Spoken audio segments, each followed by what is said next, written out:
In a terrible twist of fate after Anderson Silva broke his leg against Chris Weidman, now Weidman suffered the same injury here against Uriah Hall. Welcome back everybody, I'm Dr. Brian Sutterer and this is your #1 source for learning about the unique medical side of the world of sports. Less than 15 seconds into the first round, Weidman delivered this kick here that was checked by Uriah Hall's left leg. And instantly, right after that leg comes back, we can already see that the fracture has occurred.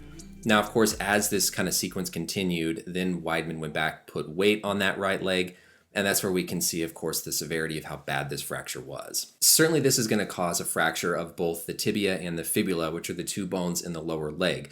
Very similar to what happened with Anderson Silva when he threw a kick that was checked by Weidman and Silva broke his leg. Now, thankfully, from what we can see, it doesn't look like this was an open fracture. An open or compound fracture is whenever the bone actually comes through the skin, which is going to be a much more serious injury because of the risk of infection and then other kind of post-surgical complications. From at least the views we can see, it doesn't look like Weidman's bone came out of the skin, so as bad of an injury as this is already, that's at least one positive thing. When we look from this other angle, we can actually see the bone-on-bone contact. So as Weidman's leg comes up here, first, of course, we've got Uriah Hall's patella, so the kneecap you can see with the rounded portion of his leg.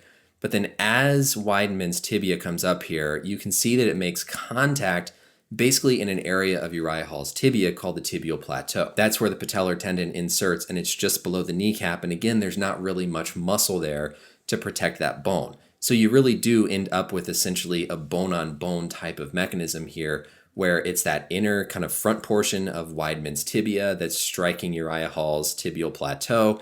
As Uriah Hall's coming forward, you can see even his muscles fire to kind of stabilize and make it even more rigid, to where Weidman has nothing to sort of give when he kicks. It's just a rigid, like kicking a concrete wall. And then of course, as it comes through, we can see the completion of that fracture with the foot kind of wrapping around Uriah Hall's back leg. If we look at our biodigital anatomy tool here, this is looking at a lower limb. And so the first kind of bigger bone that you can feel on your shin, that's your tibia. That's the primary weight-bearing bone of the lower leg. The bone then on the outside is your fibula. It bears maybe a small little bit of weight, but is not considered a weight-bearing bone. Now, what's important with some of these leg kicks is that the bone is not very protected in different areas. Now, what I've done is shown the muscles of the lower leg. And so you can see that here on the inside of the shin, there's essentially zero muscle that protects the bone. And as we get further down kind of towards the ankle, even though there's muscles that start higher up in the front, when we get down closer, there is really nothing other than tendons and some skin that protects the bone. So then when we look back here to the kick that Weidman threw, where he's making contact with Uriah Hall's leg is lower down on that portion of the tibia where there's really no muscle, there's no soft tissue to help protect that impact. And so it's basically just bone hitting bone. So the #1 thing the medical team is going to do there at the arena is to stabilize the fracture. Put a splint around it because you don't want those bones to move any more than they already are. Management is then typically surgery with an intramedullary rod, where they basically put a metal rod down through the center of the tibia to get that fracture back together. Of course, then when the fibula is fractured as well, sometimes you have to put a plate there. And so this is going to be a pretty big operation. When we talk about long-term career impact, it really comes down more to #1, is there going to be any infections? Is there going to be complications from the surgery? And then #2, was there any damage to muscles and damage to nerves? Because the bones heal back pretty well. It's really the potential injury to the muscles, to the nerves that we worry about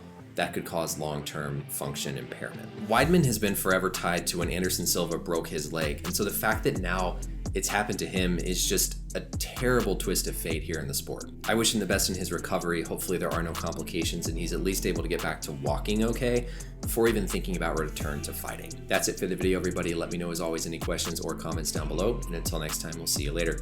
Bye.